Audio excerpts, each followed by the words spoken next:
from a middle schooler's personal experiences. I would like to give you 2 things that you have to give up to become a disciple of Christ. Luke 14:33. In the same way, those of you who do not give up everything you have cannot be my disciples. Some of you are thinking I'm going to talk about popularity or designer brand clothes or maybe that famous hip-hop artist that everybody likes. But personally, I'm not into that stuff. Some of you may be, and that's okay, as long as you're not allowing it to take control of your life. The first thing we all have to learn is to give up our will. That's right, I said your will. Are you prepared today to give up free will? I know we live in a country that has told us since birth we can do whatever we want to do. I'm here to tell you that if you're putting God's will in second place, then you're doing it all wrong. How do we start to live a life that puts God's will first? It takes practice. Start today. Before you make a choice, think, am I putting God's will first?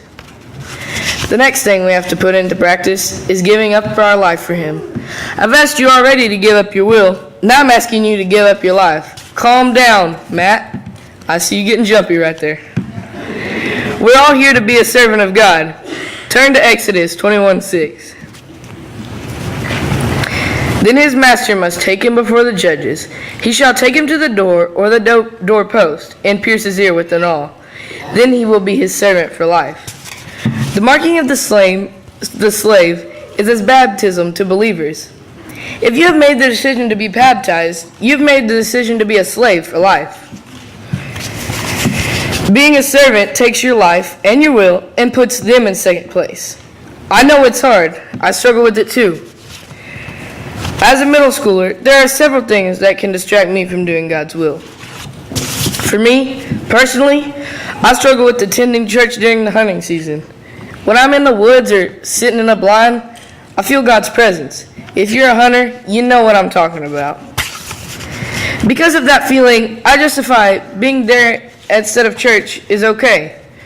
To me, this is a perfect example of putting my will, my life, in front of God's will and God's life. God set up church for a reason. We all have a need for each other. We all have a need to worship, and we all have a need to encourage one another. There's no such thing as a Lone Ranger Christian. Today, as you sit here and listen to these words from a middle schooler, I ask, are you giving up your will? Have you given up your life? If not, I hope this has touched you in a way that you will for Him. Thank you. Oh, wait. If you would like to respond to the invitation, come now as we stand and sing. I have decided.